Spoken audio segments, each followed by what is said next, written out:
십자가는 사랑의 십자가입니다. 우리는 십자가를 사랑하고 또 부활의 권능과 영광을 기뻐합니다. 왜 우리는 십자가를 사랑하고 또 십자가를 목걸이에 매기도 할까요? 하나님의 사랑을 보여주신 장소이기 때문입니다. 로마서 4장 8절을 보게 되면 우리가 아직 죄인 되었을 때 그리스도께서 우리를 위하여 죽으심으로 하나님께서 우리에 대한 자기의 사랑을 확증하셨느니라. 하나님의 사랑을 확증했다는 말은 하나님의 사랑을 보여주시고 드러내 주셨다는 것입니다. 하나님의 사랑이시죠. 그 사랑한다는 것은 어떻게 하셨을까요? 희생으로 하셨죠. 우리가 누군가를 사랑한다는 것은 누군가를 위해서 희생하는 것입니다. 예수님께서 사랑하셔서 십자가에서 자신의 몸을 내어주신 것입니다. 우리가 사랑을 알고 배우고 경험하는 것만큼만 사랑할 수 있습니다. 이게 우리 사랑의 경험이죠.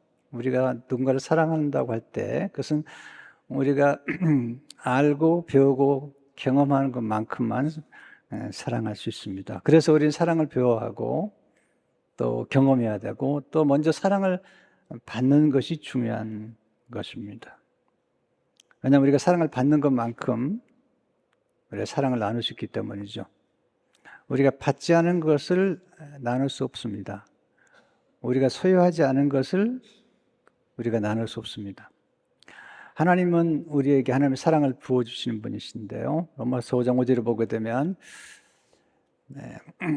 소망이 우리를 부끄럽게 하지 아니하면 우리 주신 성령으로 말미암아 하나님의 사랑이 우리 마음에 부음받음이니.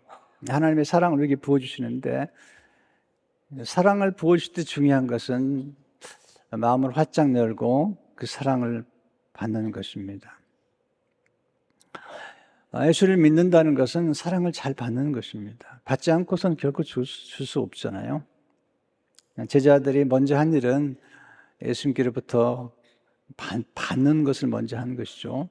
요한복음 16절을 보시면 우리가 다 그의 충만한 데서 받으니 은혜 위에 은혜라. 또 제자들에게 예수님이 성령을 보내주시고 제자들의 성령의 능력을 받았죠. 사도행전 8절을 보시면 오직 성령이 너에게 임하시면 너희가 권능을 받고 예루살렘 곧 유대와 사마리아 땅까지 이르러 내 증인이 되리라 하시니라.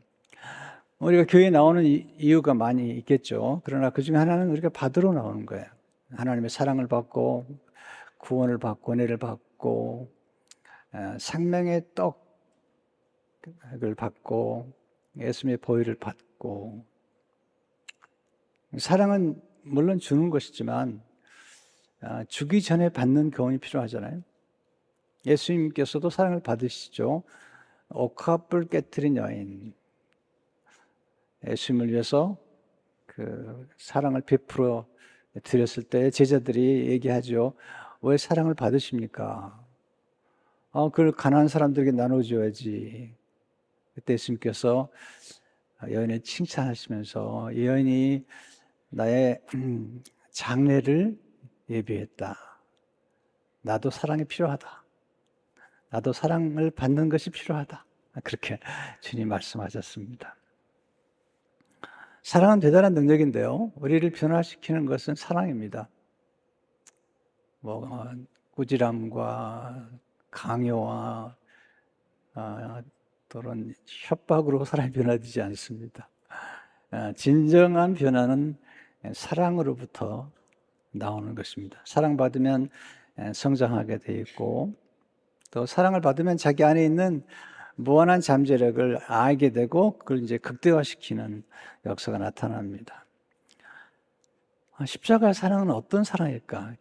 사랑의 역설인데요. 첫째로 십자가 사랑은 연약함의 사랑, 연약함.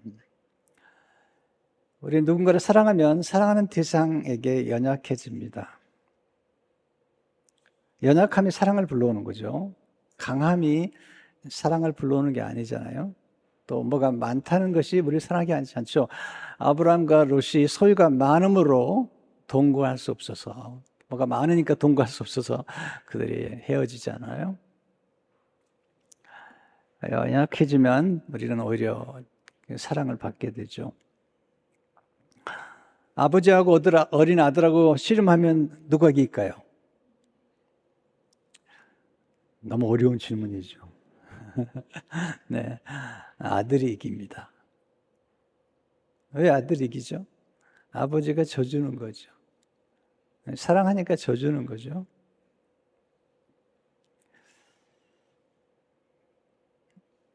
할아버지 할머니가 손주한테 이길까요? 못 이길까요? 절대 못 이깁니다. 어려워요. 어제도 우리 손주를 만났는데 손 한번 잡아달라고 내밀었는데 No thank you. 네, 못 이깁니다. 이길 생각도 없습니다. 다 이해가 됩니다. 사랑하면 이해가 되는 거죠. 십자가 있으시면 연약해지세요. 깨어지시고 부서지시고 으깨어지시죠.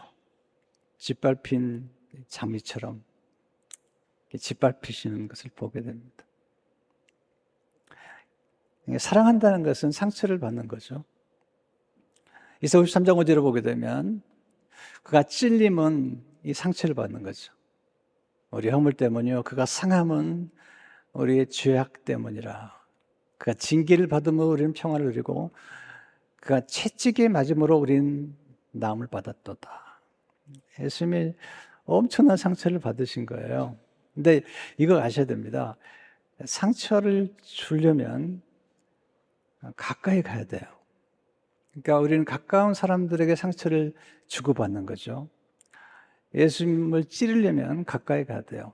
채찍을 때리려면 가까이 가야 되죠. 그래서 우리가 상처를 받는 대상은 우리가 가장 사랑하는 대상이, 또 가장 가까이 있는 대상인 것입니다.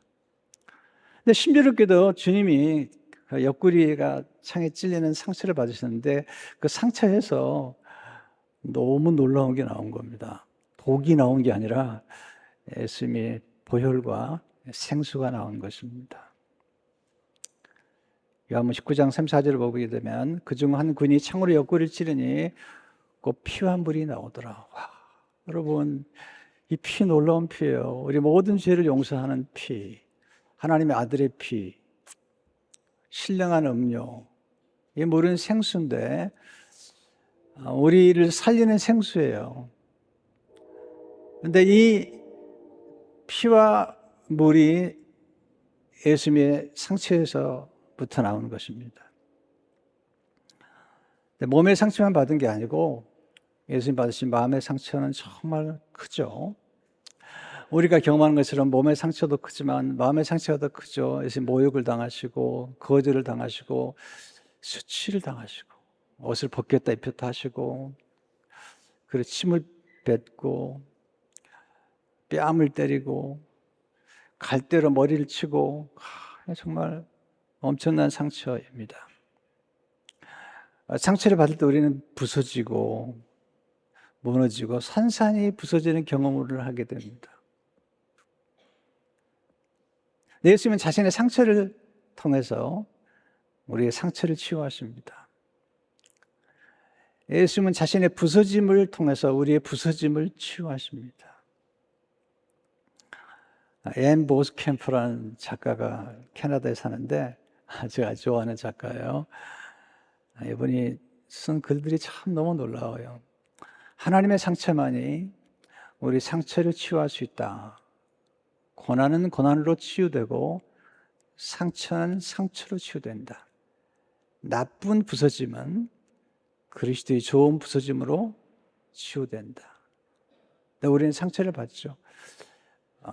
그것도 나쁜 부서지는 경험을 하는 것인데 예수님의 좋은 부서짐을 통해서 치유가 되는 것입니다. 근데 하나님은 참 역설적인 분이에요. 크게 상처를 받은 사람들을 통해서 그들을 치유하시고 그들을 크게 쓰세요.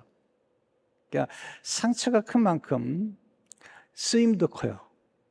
우리는 상처를 너무 싫어하는데 성경에 보게 되면 하나님이 상처를 받은 사람들을 치유해서 그들을 쓰시는데 그들의 상처를 통해서 다른 사람의 상처를 치유하는 하나님 역할을 하시는 거죠.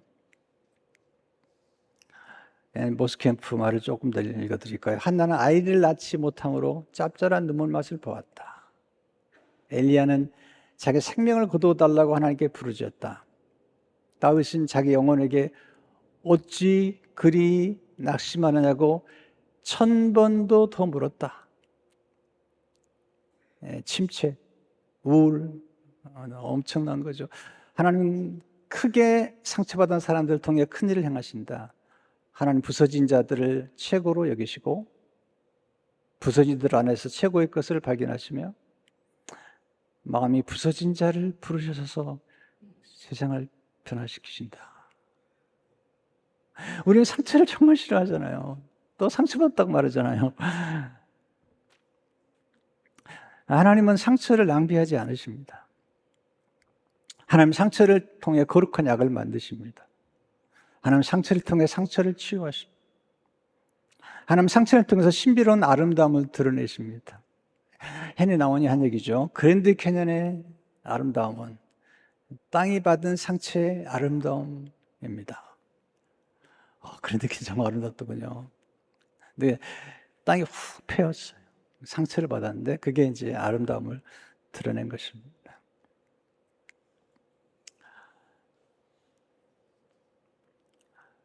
여러분, 상처를 많이 받은 사람이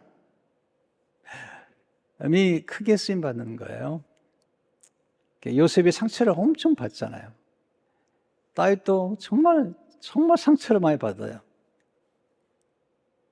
그런데 하나님 그들을 통해서 놀라운 일을 행하시는 것을 보게 됩니다.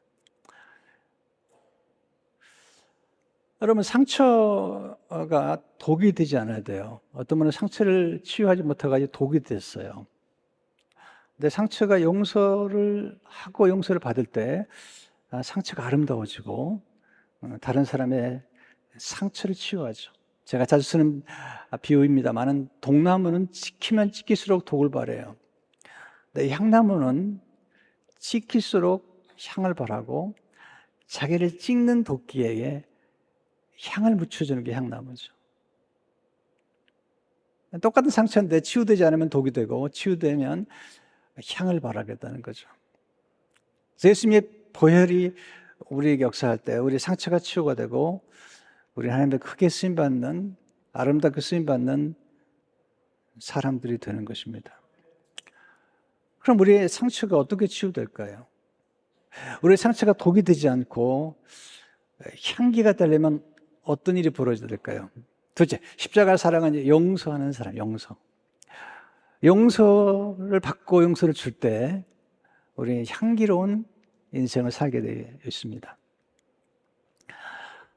로마서 5장에 보면 하나님이 우리 사랑한 때와 그리고 사랑한 대상이 나오죠. 너무 충격적이에요. 우리 언제 사랑하시는지 그리고 어떤 사람들을 사랑하시는지 6절에 보시면 우리가 아직 연약할 때의 기약대로 그리스도께서 경건하지 않은 자를 위하여 죽으셨도다. 경건한 자를 사랑하신 게 아니에요. 경건하지 않은 자를 사랑하신 거예요. 8절을 보십시오. 우리가 아직 죄인 되었을 때 그리스도께서 우리를 위하여 죽으심으로 하나님께서 우리에 대한 자기의 사랑을 확증하신다. 우리가 죄인 되었을 때 사랑하신 거예요. 10절을 보시면 우리가 원수 되었을 때에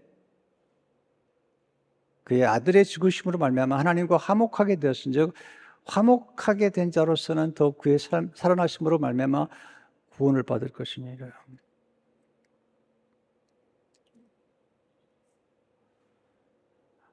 여러분, 우리는 자신의 경건을 드러내면서 다른 사람들을 멸시하는 사람들을 교회에서 만나잖아요. 바리새인들이죠. 예수님께서 바리새인들 향해서 가장 많이 책망하셨습니다. 바리새인들은 자기네 경건을 자랑했습니다. 자기네 경건을 과시했습니다. 근데 세리는 가슴을 쳤어요. 하나님을 사랑하신 때와 사랑하는 대상이 우리가 사랑스러워 사랑하는 게 아니라 사랑할 수 없는 사람을, 그리고 가장 경건치 않은 사람들을, 하나님과 원수된 사람들을 사랑하신 겁니다. 이게 사랑의 스캔들입니다. 스캔들. 우리가 스캔들이라는 말 별로 좋아하지 않잖아요.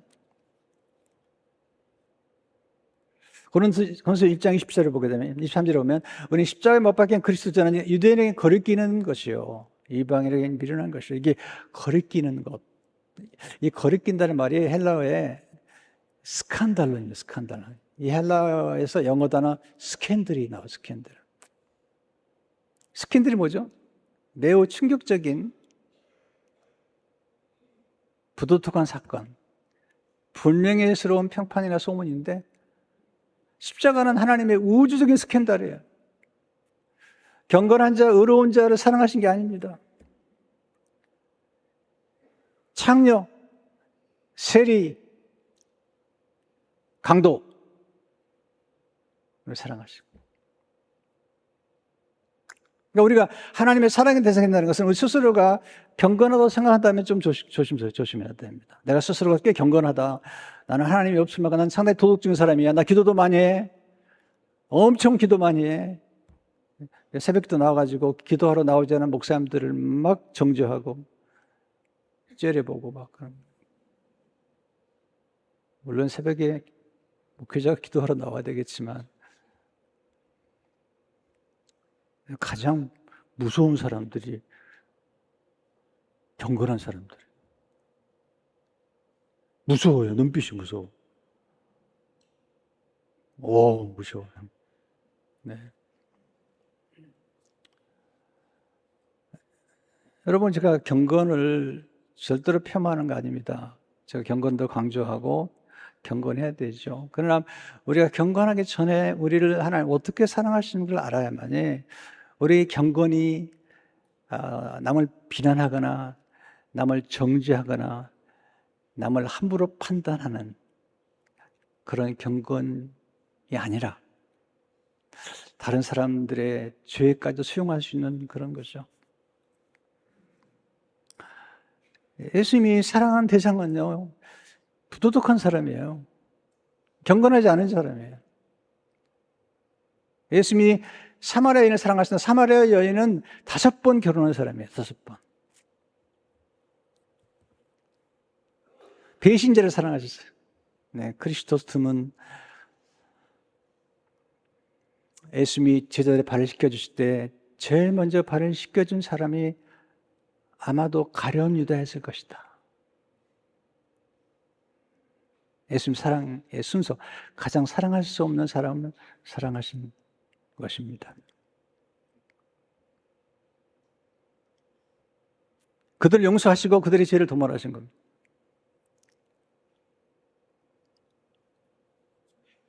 교회 와서 이 복음을 이해하지 못하면 세월이 지나면 점점점 바리새인이 됩니다.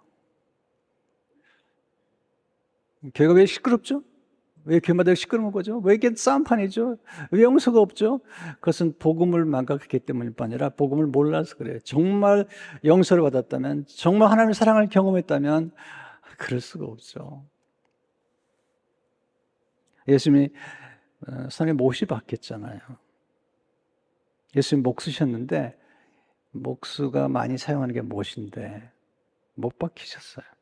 맥스 루키에도가 예수가 선택한 십자가라는 책에서 우리를 십자가 현장으로 데려가죠. 나와 함께 갈보리 언덕으로 가보자.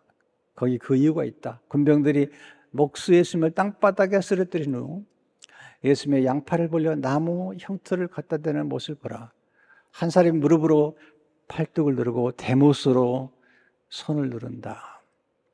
군병들이 망치로 대못을 내려치는 순간 예수님은 고개를 돌려 못을 보신다. 망치 소리가 울리자 살갗이 찢어진다. 피가 떨어지기 시작한다. 이내 콸콸 흐른다. 의문이 찾아온다. 왜 예수님은 정하지 않으셨을까? 예수님 목 쓰셨고요. 예수님은 늘 못을 박았던 분이세요. 근데 왜 못에 박혀서 십자가에 들어가셨을까?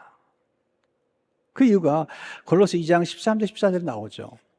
우리의 모든 죄를 사시고 우리를 거스르고 불리하게 하는 법정으로 쓴 증서를 제하여 버리사 십자가에 못 박으시기 위해서, 우리의 죄를 십자가에 못 박아서 완전히 없애버리기 위해서 예수님이 친히 십자가에 못 박히신 거예요. 왜냐하면 우리 죄를 대신해서 못 박히심으로 우리의 모든 죄를 십자가에 못 박아서 없애버린 것입니다. 현대는 성경에 보면 이렇게 번역했어요. 하나님 우리의 모든 죄를 용서해 주시고 우리에게 불리한 율법의 채무 증서를 십자가에 못 박아 없애버렸어요. 이 죄를 짓는 건 빚짐 짓는 거잖아요. 우리에게 불리한 율법의 채무 증서를, 율법 우리 죄를 고발하잖아요. 십자가에 못 박아 없애버렸어요. 아예 없애버렸어요. 메시지 성경은 이렇게 번역했어요.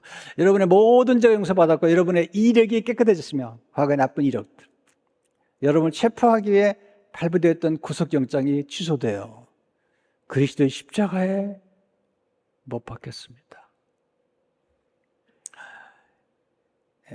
죄를 고발했던 고발장이 없어져 버렸어요. 자, 우리가 예수를 믿는다는 게 뭘 의미할까요?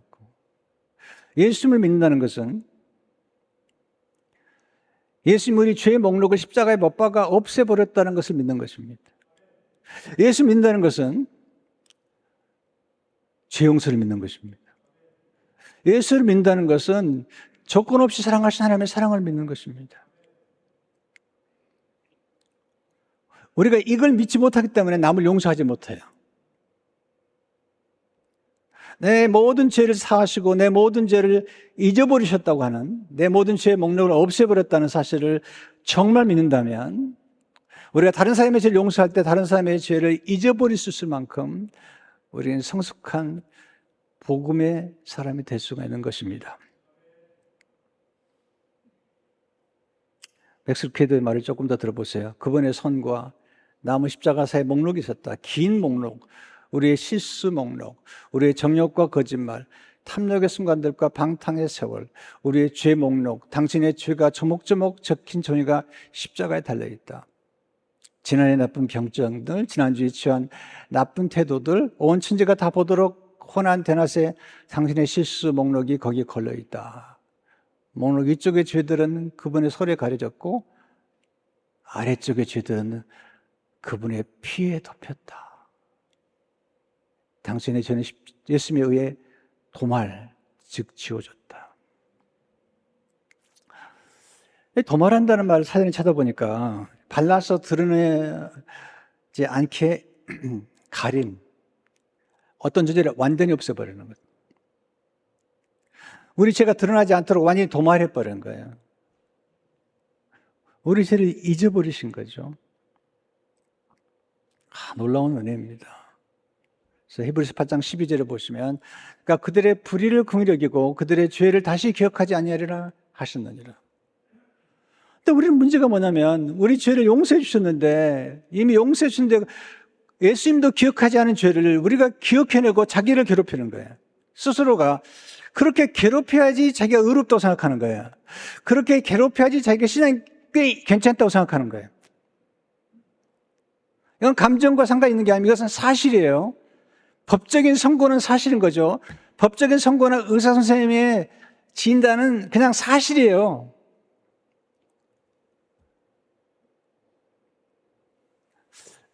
여러분, 판사가 무죄 그러면 무죄인 거죠. 의사 선생님이 보더니 병이 다 나았어요. 검사 결과가 좋아요. 그러면 끝나는 거잖아요.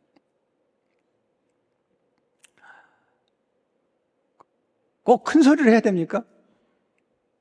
큰 소리로. 판사가 무죄! 그래야 무죄가 되고 조용하게 무죄. 그래야 무죄가 되는 겁니까?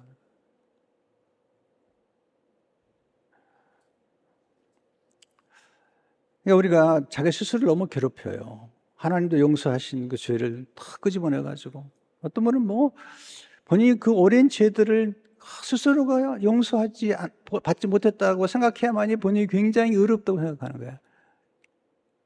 네. 주님이 잊어버리셨는데. 또 하나 있어요. 주님 우리 죄를 용서하시고 잊었다면 우리가 다른 사람의 죄도 용서하고 잊어야 돼요. 물론 우리 전능하지 않기 때문에 기억할 수밖에 없는 존재긴 하지만 그래도 잊어야 돼요. 여러분 자녀들을 실수하고 잘못했잖아요. 용서한다면 2번 다시 얘기하지 않아야 돼요. 부부 사이에 잘못했잖아요. 용서하세요. 그리고는 2번 다시 언급하지 않는 거죠. 어떤 분은 그냥 부부싸움하면 옛날 것부터 이제 쭉 들춰냅니다. 연애할 때부터 쭉 들춰내가지고, 네, 그러니까 길어져, 싸움이. 그런 분들은 기억력이 좋아. 네. 자기 죄는 다 잊어버렸어. 다는 아니지, 많이 잊어버리고, 남편과 아내의 죄만 오래오래 기억하는. 여러분, 십자가는 우리의 죄를 용서하신 것입니다. 하나님 여러분에게 하나님 앞에 물어보세요. 하나님, 제가 내 지은 죄를 용서해 주셨습니까?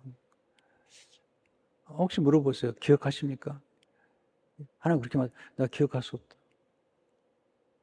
한 번 열심히 용서하면 기억하지 않겠다. 하나님이 전능하신 분이기 때문에 기억하지 않을 수 있어요. 우리는 전능하지 않기 때문에 저도 기억해요.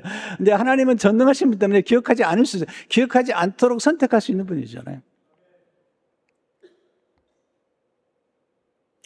그래서 예수님 우리의 죄를 대신 담당하시기 때문에 우리가 하나님 앞에 갔을 때 우리의 죄 목록이 없어요. 근데 예수 믿지 않으면 자신의 죄 목록을 따라 심판을 받아야 되는 거죠. 근데 예수를 믿으면 우리의 죄 목록을 예수님이 대신 담당하시고 십자가에 못 박아 없애버렸습니다. 인류 역사상 가장 탁월한 발명품이 뭔지 아세요? 지우개.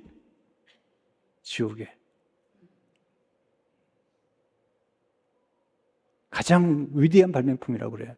역사적으로. 지워버리는 거예요. 그런데 우리 예수님은 완전히 도말하신 거죠. 그래서 우리는 사실 가장 성숙한 성도가 된다는 것은 뭐냐면 만나는 성도들의 과거를 잊어버리고 늘 새롭게 만난 것처럼 자기 아내와 남편을 대할 때도 처음 만난 것처럼 대해야 돼요. 과거에 상처 준 걸 다 기억해내가지고 생각하지 말고 처음 만난 것처럼, 처음 연애할 때처럼. 연애할 때 좀 친절하지 않으셨어요? 좀 조심스러워하지 않으셨어요? 언제부턴가 조심스러운 게 없어졌어요. 네. 이게 참 문제잖아요.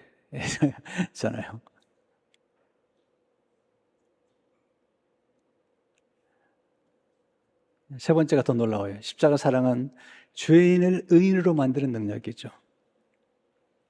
로마서 3 9절을 보세요. 그러면 이제 우리가 그의 피로 말미암아 의롭다 하심을 받았으니 더 그로 말미암아 진노하시면서 구원을 받을 것이니. 그러니까 우리의 죄가 용서받았을 뿐만 아니라 우리가 의롭다함을 받았어요.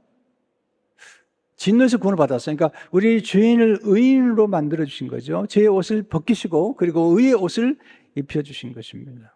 칭의의 은혜라고 그러죠. 이 대속이에요. 거룩한 교환이에요. 우리 죄는 가져가시고 예수님의 의, 우리가 없는 예수님의 의를 우리가 전가시켜 주시고, 대속이란 예수님 우리 대신 죄값 지불하시고 우리를 사서 자유케 하신 것입니다.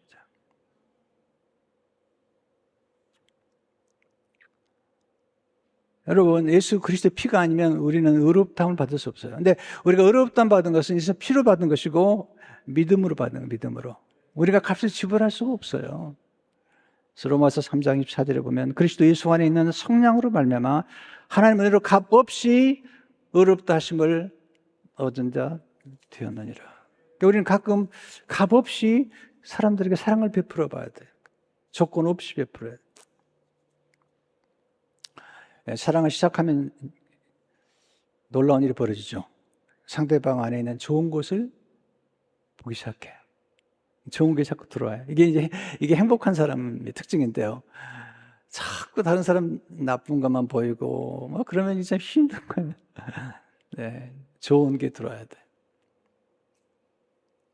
근데 은혜를 받거나 사랑을 받으면 자꾸 좋은 게 보여요. 하는 것이 다 예뻐 보여요. 이게 사랑하면 우리가 변화가 되는 겁니다. 하나님의 사랑은 영원한 사랑, 영원한 사랑. 인간의 사랑은 요한해요. 변해요. 인간의 사랑은 풍족하지 않아요. 근데 하나님의 사랑은 영원할 뿐만 아니라, 하나님의 사랑은 풍족할 뿐만 아니라 계속 공급해 주시는 사랑이죠. 우리가 할 일은 그 사랑을 날마다 받는 거죠. 하나님 우리를 사랑하시고 용서하시고 그런 까닭에 우리를 정죄하잖아요. 정죄란 말은 죄를 고발하는 거예요. 죄를 단정하는 겁니다. 너는 죄인이라고 단정하는 것을 정죄라고 그러죠. 예수 그리스도 안에 있는 사람들에게는 정죄가 없어요. 로마서 8장 1절을 보시면, 그러므로 이제 예수 그리스도 안에 있는 자에게는 결코 정죄함이 없나니. 결코 없어요. 결코. 왜냐하면 예수님이 우리 대신 정죄를 받으셨기 때문에, 한 번 지은 죄가 정죄를 받으면 또 받을 수가 없어요. 예수님이 우리 대신 정죄를 받으시고 대신 고발을 당하셨어요.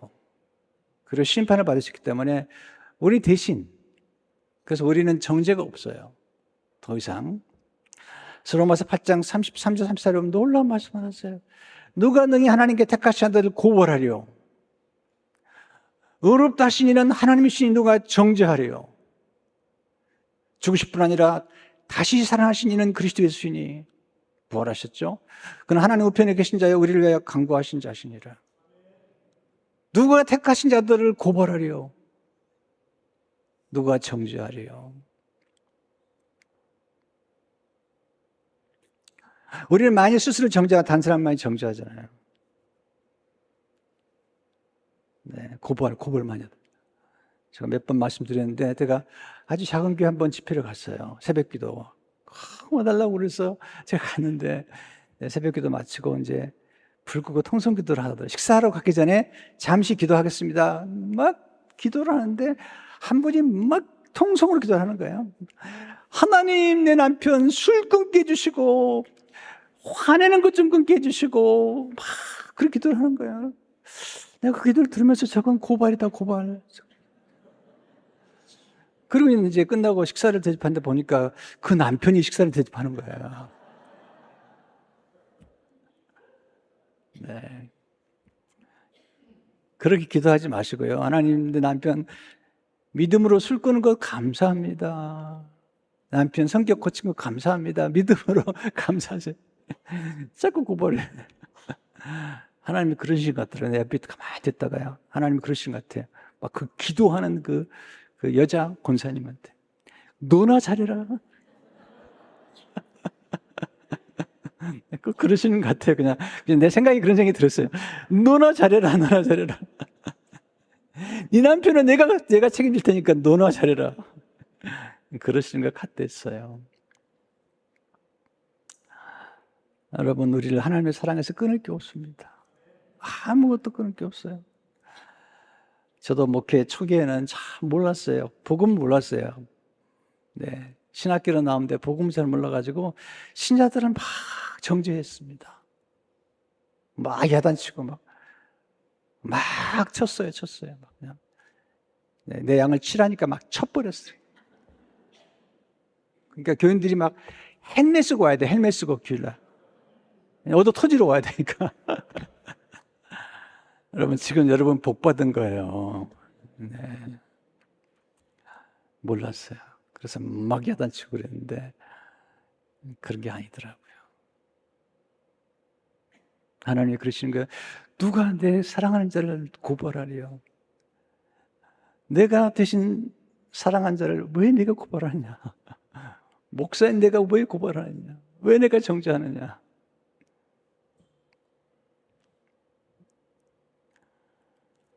저는 지금도 아무도 정죄하지 않아요.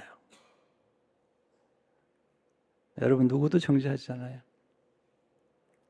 하나님의 사랑이 영원 무궁해요. 그래서 호세아에서 보면 내가 너희를 영원한 사랑으로, 무궁한 사랑으로 그랬어요. 그래서 하나님의 사랑을 보여준 게 뭐냐면 호세아에게 창녀를 데려다 사라는 거예요. 창녀와 결혼하라는 거예요. 창녀와 결혼하죠. 고멜이라는 창녀 결혼. 아이를 낳고 또 도망가서 창녀 짓을 하는 거예요. 그럼 또 돈 주고 사오는 거예요. 예, 그러면서 하나님이 이스라엘 사랑하는 게 그렇게 사랑하는 거예요. 주님 이 땅에 와가지고 바로 남편 5이나 둔 여자를 사랑하는 거예요. 이게 하나님의 스캔들, 우주적인 스캔들.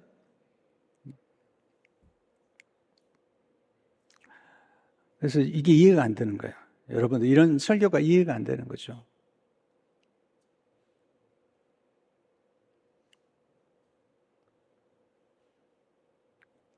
제가 목회하면서 제일 어려운 게 뭐냐면 너무 경건한 사람들이에요. 너무 경건하지 않은 사람들이에요. 뭐 기도도 많이 하고 금식도 많이 하고 막 이것도 저것도 많이 했다는 분들이 보면은 힘들어요. 너무 정죄를 많이 해요. 목사도 사람으로 안 보이고 다 그러니까 참 네. 그래서 신앙생활 오래 한 분들 보면은 무서워요. 네. 무서워요. 무슨 말을 못 하겠어요. 여러분, 하나님의 사랑의 이야기는요, 용서의 이야기, 용서의. 은혜를 베푸시는 사랑의 이야기입니다.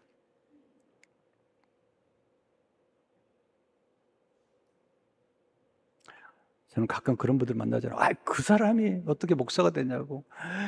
그 사람이 어떻게 교회에서 이렇게. 여러분, 그런 얘기 하는 게 아니에요. 정말 은혜를 받았다면 그런 얘기 할 수 있는 게 아니에요. 최근에 필립 얀시가 쓴 책이 번역됐는데 제목이 재밌어요. 용서의 스캔들이에요. 용서의 스캔들. 네, 하나님이 용서해 준 이야기를 썼는데 용서의 스캔들이에요. 스캔들. 제가 읽어드릴게요. 소녀는 한 소녀예요. 한 소녀. 미시간주 트래버시 시티 위쪽 체리 농장에서 성장했습니다. 아버지의 잔소리가 싫어서 가출했습니다.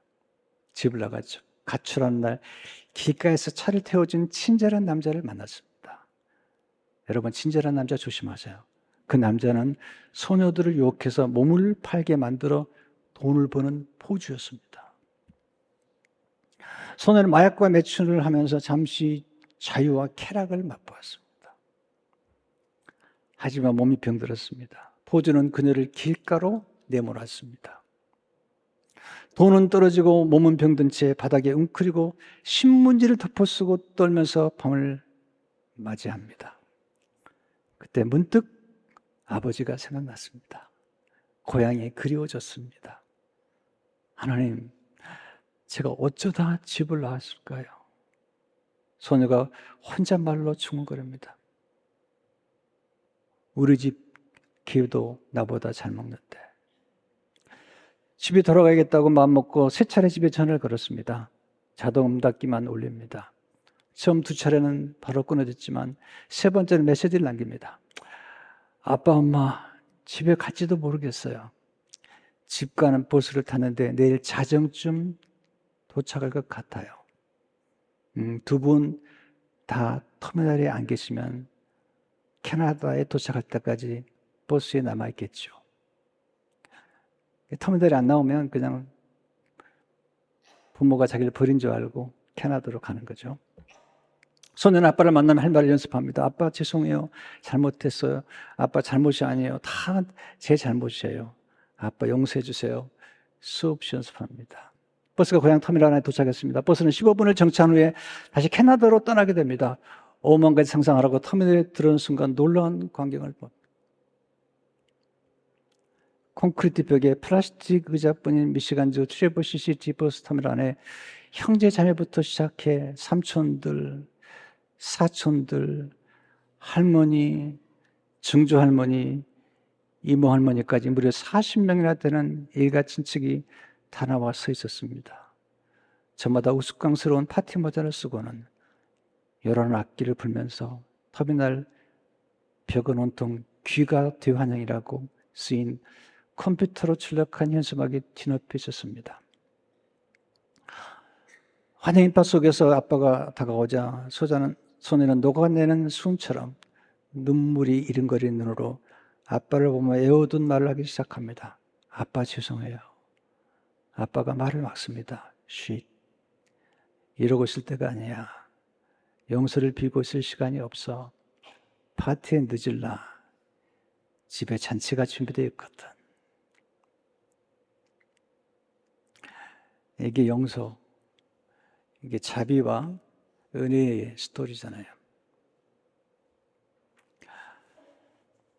어제인가 신성국 교수님이 쓴 글을 읽었는데 자비와 은혜를 잘 설명해 줬어요. 너무 감동적이어서. 이렇게 쓰셨어요. 자비는 이삭의 심장에 꽂힐 칼을 막아주었다. 모리아산에서. 자비는 이삭의 심장에 꽂힐 칼을 막아주었다. 은혜는 수풀에 걸린 순양을 공급해 주었다. 자비는 아버지가 달려가 탕자를 용서했다. 은혜는 모든 좋은 곳으로 잔치를 베풀었다. 자비는 십자가에 달린 외침을 들어주었다. 강도의 외침이에요. 은혜는 그날의 낙원을 약속했다. 자비는 십자가에서 우리의 죄를 대신해 대가를 치렀다. 은혜는 우리의 악함을 그리스도의 의로 덮어주었다. 자비는 다메섹 도상에서 바울을 회심시켰다. 은혜는 그에게 사도가 되라고 외쳤다.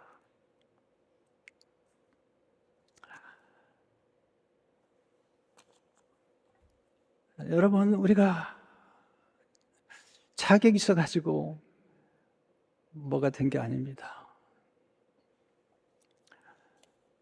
제가 목사가 된 건 정말 자격이 있는 사람이 아닙니다. 그것도 실력도 있는 사람이 아닙니다. 학력도 좋은 사람이 아닙니다. 집안 배경도 정말 좋지 않습니다. 근데 하나님의 은혜로 용서받고 목회길을 걸어갔습니다.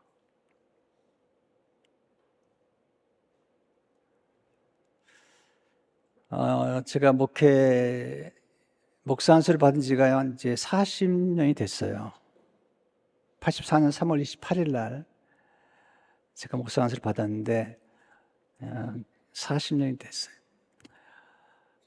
제가 한번 그런 언급한 적이 있는데 장로님들이 그걸 기억하시고 오늘 특별 찬양을 하나님께 올려드리는 시간이에요.